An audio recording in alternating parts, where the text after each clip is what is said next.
Hi everyone, my name is VMillward, and I decided to analyze the Marvel films for influences of gendered gaze and the sexualization in modernity. So let's just get started, shall we? So let's start with sexualization. According to the APA task force that conducted studies on the effects of sexualization on women, they define sexualization as occurring when a person's value comes from only his or her sexual appeal or behavior to the exclusion of other characteristics. So essentially, it's just about physical attributes is where their value comes from. In applying this definition and analyzing the Marvel comic franchise, the first example I would like to show you is that of the Black Widow on the cover of this Captain America the Winter Soldier promotional poster that came out in 2014.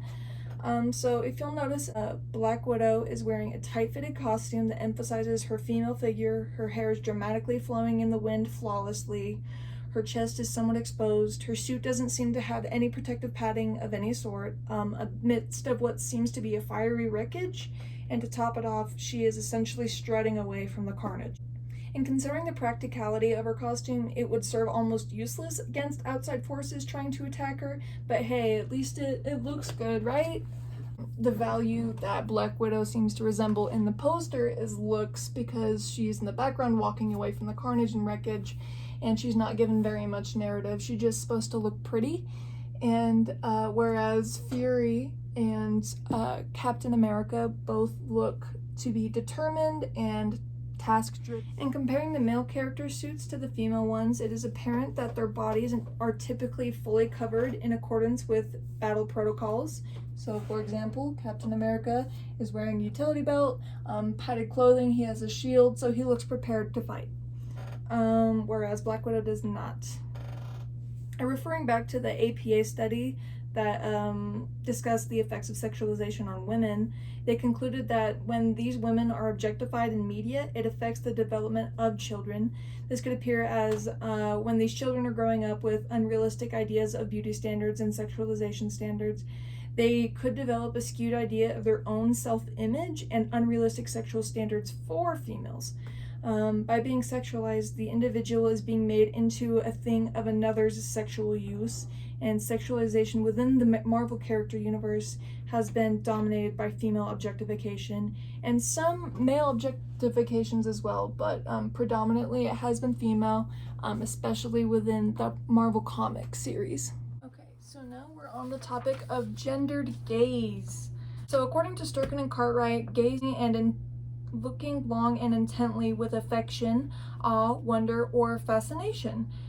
They also suggest that gaze plays a central role in theories of looking and spectatorship in modernity, the historical, economic, and cultural context. So this roughly means that gaze fluctuates historically and presently in how it is embodied due to social and cultural influences and our own personal objectifications. So there are many elements that play into gaze, and the gendered gazes try to explain the different perspectives of gaze through male and female perspectives. In feminist theory, the male gaze describes a way of portraying and looking at women that empowers men while sexualizing and diminishing women. Female gaze is still being established because it has been argued that it doesn't exist and hasn't been validated enough to exemplify the over-sexualization of men. But according to sociomix.com, which is a website that features modern sociological issues, the female gaze can be described as the portrayal of women/men through the eyes of women, and seeing individuals as people with feelings, intelligence, and value outside of appearances. So let's just look at some examples. These were taken from Thor and Thor Ragnarok, and these were from Captain America the Winter Soldier and Captain America Civil War. In doing some research on the male and female gazes in Marvel, the Thor images capture the representation, I believe, capture the representation of the male gaze, trying to appeal to female audiences. I believe it is also to be a representation of the male gaze because by looking at these images, we have all the context we need to analyze them just from what is happening in the situation. So Thor in both of these photos is casually putting a shirt on, and that is it. They replicated this scene twice in the franchise to display Chris Hemsworth's attractiveness to the audience by simply having him do a casual task of putting a shirt on. In considering the male gaze, there is no narrative or emotion placed on this scene to depict him as a feeling individual, but it more focuses on his ability to dress himself. There's no real substance to these scenes. So this would be a good representation of the male gaze, trying to capture female audiences through attractiveness and objectifying Chris Hemsworth.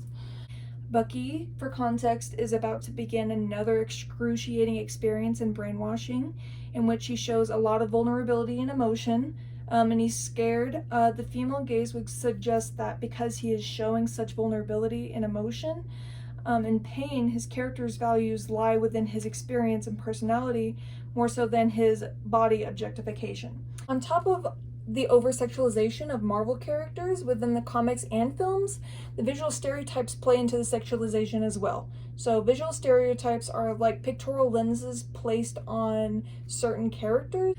According to Martin, because pictures affect a viewer emotionally more than words do alone, pictorial stereotypes often become misinformed perceptions that have the weight of established facts. By incorporating images of sexualized characters in superhero films, it reiterates the concepts that appearances are valuable in order to be useful and a hero. By sexualizing the characters, they are emphasizing their physicality as a hero rather than the potential psychological aspect of heroism. Typically, when a new hero movie comes out, we anticipate the hero to be attractive, and that's partially part of the stereotype that we place them under. Beauty is to heroes as peanut butter is to jelly with these franchises. In considering the influence stereotypes hold within these systems, I noticed that not all of the heroes are being sexualized. Why is that? So Bruce Banner, also known as the Hulk, is recognized as a highly intelligent individual with the tendency to transform into a large green monster. Bruce fits the stereotypical role of a nerd, in that nerds have never seemed to be sexualized in films when they are categorized as a nerd. So those with knowledge typically are sorted into a category that separates them from being physically attractive and instead puts them in a knowledgeable category. Captain America's character also follows that stereotype of a selfless, courageous, bold leader, and much of these characteristics are shown through his fight scenes and interactions in a physical form. So all of these strengths are associated with physical qualities, and therefore he's depicted as a strong, independent being, and he seems to be leading in the front of the poster as well. So in transitioning into modernity, it is important to understand the cultural implications on sexualization and stereotypes. So Martin wrote, when pictorial stereotypes are repeated enough times, they become part of a society's culture. So when you think about superheroes, we've established that we tend to assume they will be attractive, but what else do we assume? We assume they are wearing a unique costume that is typically form-fitting. We assume they are supernaturally strong and emotionally independent. Now, in relating this all to modernity, there have been many new developments within the MCU, which I believe to break away from the normal male gazes, visual stereotypes, and sexualization. So Sturken and Cartwright described modernity as a term that scholars use to refer to historical, cultural, political, and economic conditions related to the Enlightenment. This roughly translates to the implication of new developments through time that have helped us to understand and better our reality. Sturken and Cartwright also stated that in modern thought, this subject was understood to be fully endowed with consciousness and a sense of itself as authentic and unique and as autonomous source of action and meaning in the world. In application to character sexualization and gaze, through the progression of more Marvel films coming out and adding new female producers has not only changed the gendered male gaze, but it has also changed the narrative for many female characters. They have power, emotion, stories, and lives now. The female characters are becoming represented finally through the female gaze, where we are able to look upon their storyline and see what they have and see that they do have meaning and value for more than just their bodies and looks. So modernity could be taken into account in this MCU development, because with the changing of times and constant new technological advances, our knowledge is growing as a society and culture. So by advancing our knowledge and representing characters to be valuable for more than their physical presence, we shall continue to grow and develop as a culture and society. One last example before I'm done is Wanda's character in the MCU. At first, when we see Wanda, she's a scared kid who relies on the men around her for support. So this image over here is from the Avengers Age of Ultron film, and this scene takes place right after there was a montage clip of everyone suiting up and getting ready to go fight Ultron. And when Wanda arrives at the scene, she's wearing that. She's exposed at multiple different points on her body, and that isn't at all aligned with the rest of the male character's suit. Fast forward to the WandaVision series that was released in 2021, her costume has evolved dramatically.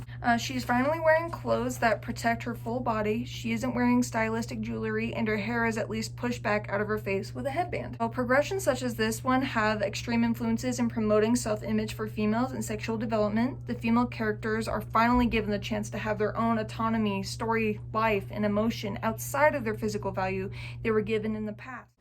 Thank you everybody for listening. I hope everyone does well on their finals, and this is just a little comic strip about the dynamic between female heroes and male heroes' costumes and how ridiculous they are.